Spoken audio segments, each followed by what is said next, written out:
there's an opportunity. This time it's Paul O'Connor. Still they try to work it. Killian Young, they need a goal for starters, and they get one. Barry John Walsh in stoppage time, 72 minutes.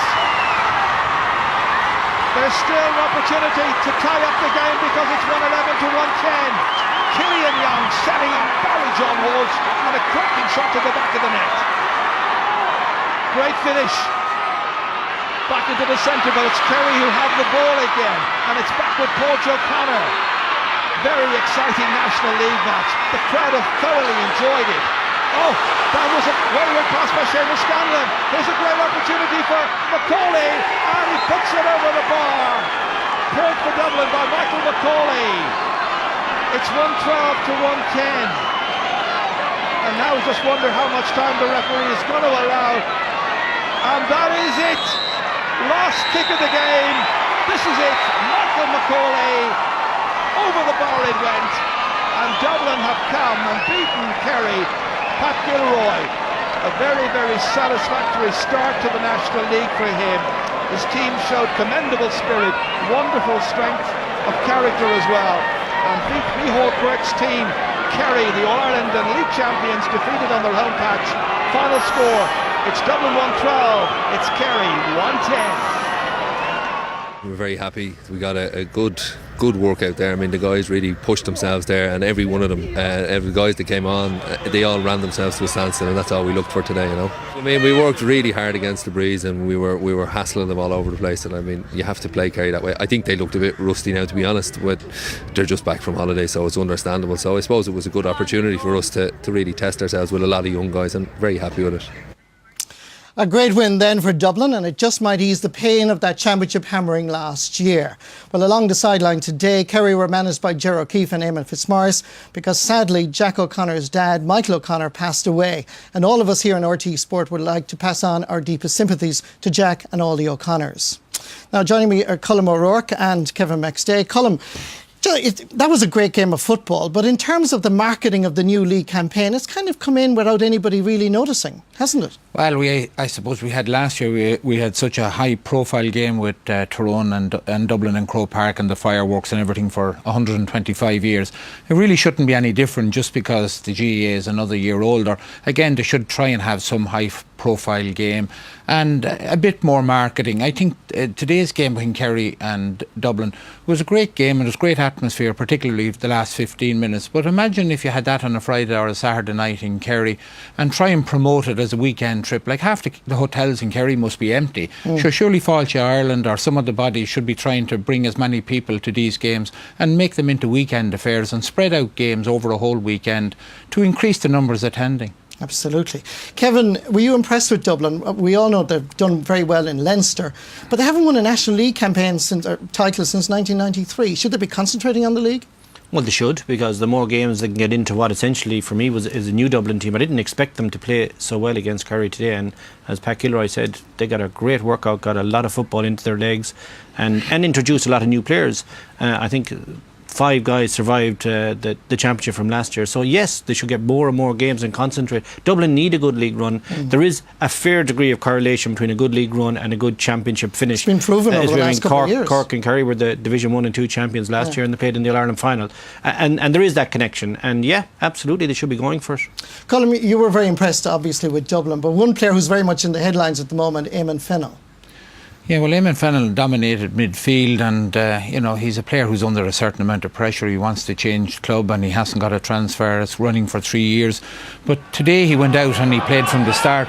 Right at the throw-in, he gets the ball, and he dominated the game from the very beginning. Gives a pass off to Blaine Kelly and runs on, takes the return, shows great athleticism. Now, Kerry players were a bit slack and letting him run through so easy. But, it was the start of a very good day for him, kicking a point from play there. And the second half, again, Dublin under a bit of pressure, looked to him, and again, straight through the middle, and takes an easy point. Dublin had the wind in the second half, so it was an easy tap over the bar for him. But overall, he is a player of the future. They need somebody to replace Kieran Whelan. He would look like the man. And for Kerry to be beaten at home, they don't like it, even though they were missing a lot of their players. And Paul Galvin was in great form today. But, Dublin need the psychological boost of beating Kerry. Like, they haven't beaten them for 1,000 years or whatever in league and championship. And sometimes players, after they win something big, they can trace back sort of their mental rehabilitation to some game like that, where they went to Killarney and were able to beat a Kerry team, and they'd say to themselves, well, maybe this is the way forward, especially as the fact that it looks like Pat Gilroy last year went with the old team, and this year it appears as if he's going to go with a new group. But it's almost unrecognisable, some of the Dublin players today. There's Macaulay, there's Flynn, there's McMenamin. These are all players that you were really impressed with today. Yeah, well, as I said, I think Pat Gilroy has decided, that the old order is broken and he must go with a new group. Now, Michael Macaulay was centre forward today and he had a great game. And for this goal, he does brilliantly to set up Paul Flynn. Paul Flynn sticks it away well. He played with DCU in the Sigerson on Wednesday. Now you can see from that, Macaulay just doesn't knock the ball down. He puts it down specially into Flynn's hands. Again, a great catch under pressure, and Aidan O'Mahony fouls him. Aidan O'Mahony was doing a lot of fouling today. And just at the death, when Kerry had a chance to equalise, he intercepts a bad pass from Seamus Scanlon and puts it over the bar. Another young player too, Kevin McMenamin, playing a corner forward. And, Blaine Kelly puts across a great ball to him. I was impressed with him in the Aberron Cup, and Kevin McMenamin, a great point there. Very quick feet under pressure. And again, a lot of the younger Dublin players combining. Blaine Kelly again out in front of Tommy Griffin at full back. Holds off the ball, gives it to Macaulay. Very unselfish again. McMenamin, a great point from play. So I think we saw a new Dublin team. Cian O'Sullivan in the back, the Kilmacud fellas, the two O'Carrolls are coming in there, Philip McMahon, Paul Flynn. I think this is the shape of the Dublin team for the championship, whereas Kerry's team today, I'd say, will bear no resemblance to the team that plays in May or June. Good news for Dublin then. If Kerry-Dublin rivalry is special, then in the province of Ulster, nothing quite compares to a Derry-Tyrone clash. They met last night in Celtic Park, and to tell us how the game went, here's John Kenny.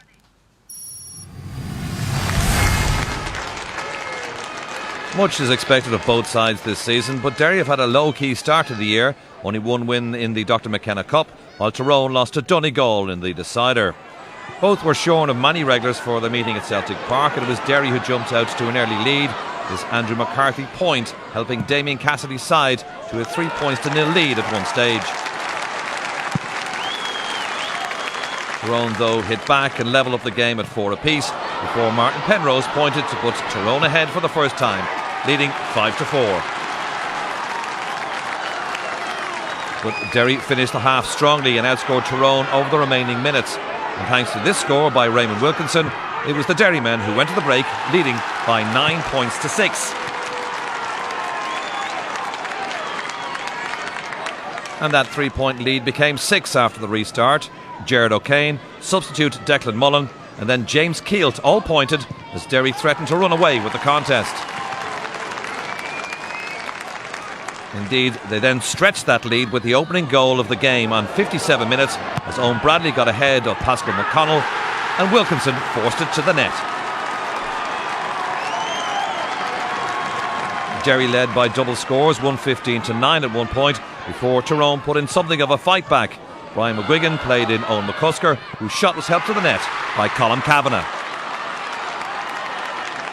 Tyrone cut the gap to 4 points, but Derry held their nerve, and 2 late frees by Owen Bradley ensured victory for the Oakleaf County. Derry's league campaign off to a winning start. It finished at Celtic Park. Derry 118, Tyrone 112. So Derry get their National Football League campaign off to a winning start. Kevin, fine performance by the Derry man. Yeah, I was watching that last night, and scores from all over the field. Very purposeful, sharp. Took Tyrone out of it really at home. A very, very good victory for them. A great start to the league for them. OK, well, the beauty of the opening round of the National Football League this spring is the abundance of local rivals clashing in round one. Coming up next is the meeting of Mayo and Galway. Find out how that went after the break.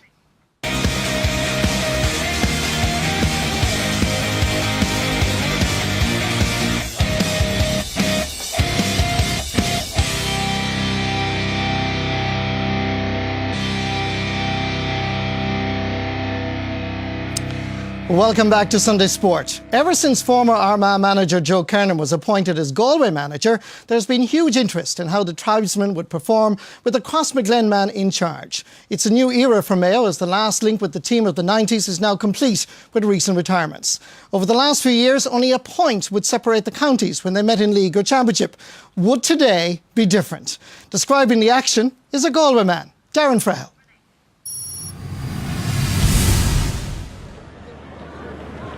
State-of-the-art new floodlighting at the impressive new-look McHale Park, but they're not quite ready to switch on just yet. Some planning issues remain, so the meeting between Mayo and Galway goes ahead, albeit a day